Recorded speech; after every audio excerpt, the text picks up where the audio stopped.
Hello everyone and welcome back to my channel once again. So in previous video we have learned how we can draw Larkspur flower or July month flower.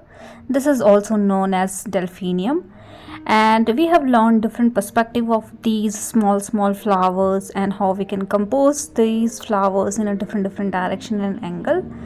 And we have also learned how we can paint using line and wash technique. So in this video I'm going to show you two more techniques to paint this particular flower. Both the techniques are very simple and very easy to follow. So you can keep the direction of these flowers as per your choice. In my drawing I have used straight perspectives. So in this one I'm using little different, like tilted towards left and right.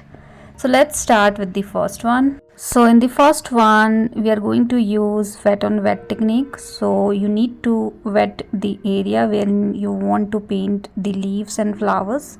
So I'm wetting only that particular area, and that is why I'm not using masking tape. If you are using only wet on wet technique for all over sheet, remember to use masking tape and try not to wet too much. Like water should not be flowy or not too dry or even damp. And then you can start creating this patches of blue color around your string that you have created with the help of pencil. Now in the previous video we have learned how we can compose these flowers, like keeping the flower more bushier towards downside, and as you are moving towards upward direction you can keep the density of flower little lesser. So remember those kind of things and start putting this patch of color around the string that you have created. Now the beauty of this particular technique is you don't need to think much around the petal shape and all.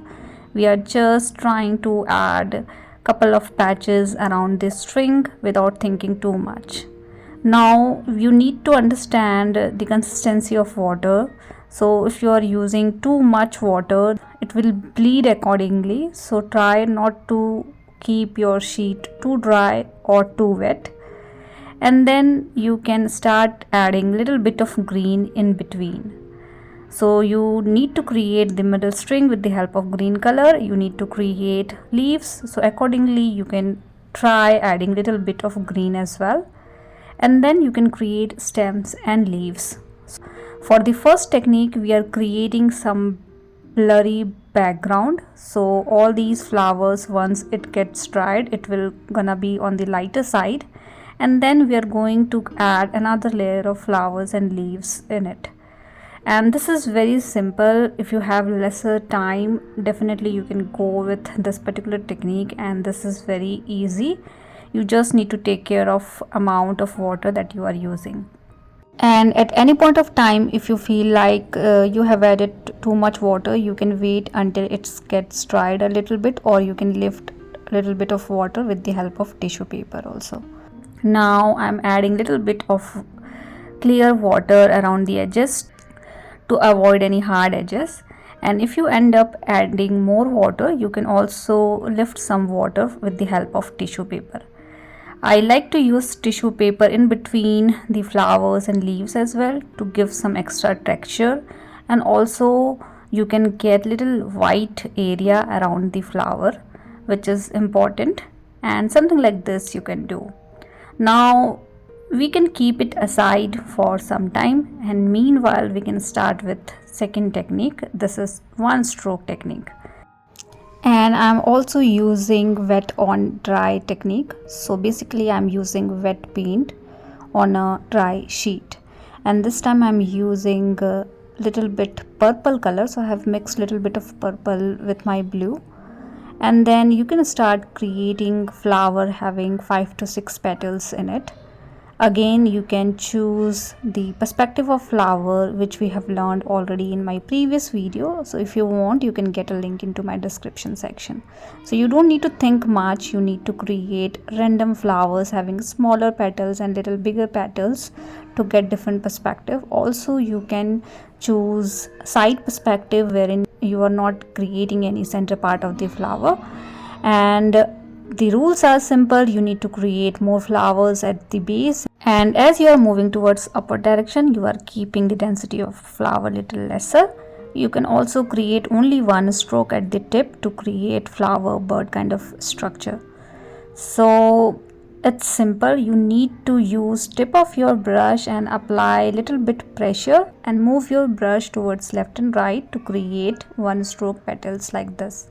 So this one stroke technique is simple. You just need little practice around it, and you just need to take care of only two things: the pressure into your brush and the direction, in which direction you are moving your brush. Now with the help of yellow color, you can create the center part of the flower. We have left some negative space in between flowers, so you can add little bit of yellow color around that particular area. Now you can start creating stems and combining all these flowers together. So you can use any shade of green. I have used little bit of yellow color into my sap green color to get something like this, and I'm adding more green color around the tip of the flower to make it look like these are the small flower buds which are not bloomed yet. And you can also add leaves in between these flowers. So wherever you feel you should add leaves, you can add leaves accordingly. And do not forget to add substem, like joining your flowers with the main stem. So wherever you feel you can add those. Although it's not important for all the flowers, but some of the flowers you can create. And for the leaves, I'm not thinking too much. I'm adding just random stroke here and there to create a group. You can keep it as deeply serrated leaves. So something like this you can do. Now we are almost done with the second technique, and we can again jump into first one. So first one is pretty much dried. Now you can start creating the foreground flowers, which is quite visible, and you can see the petal structure and all. But again, if this is difficult for you, you can randomly create some extra patches with the same shade of color, because previous colors have faded little bit. So you can add a little darker shade and you're done. So you don't need to think around the petal shape and all. But if you are okay creating petals, you can add little bit of flowers here and there, like we did in the second one. And in this one you will end up getting little blurry texture at the background, and in the foreground you can see the flowers clearly. So something like this you can get if you are using this particular technique.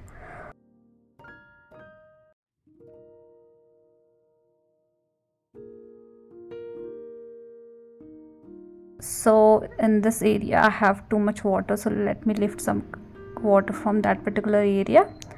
Keep adding the petals and the flowers as per your choice and until you satisfied with the structure. But I would suggest do not add too much, otherwise you will lose the background effect that we have created. Now we can start adding green element into this particular flower as well. So in this one I'm using darker shade of green. So you can use little bit of darker shade, you can use whatever green shade you like to use, and then you can start adding the middle string, leaves, substems and all those things which is needed in the green color. So I'm going through the flower, creating the middle stem. And again, for the leaves, you can create leaves randomly like we did for the second one. The only difference is we are using different shade of green. And see how beautiful these flowers are coming together. I think we should add a little bit of darker green color in this area as well. So something like this we have done. Now you can also add a little bit of green around the tip of the flower. And you can also create a smaller version of leaves in between these flowers like we did in the previous one.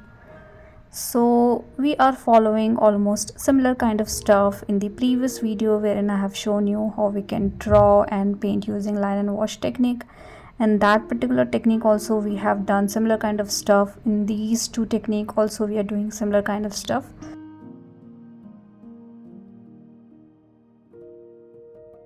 And we are almost done with today's video as well.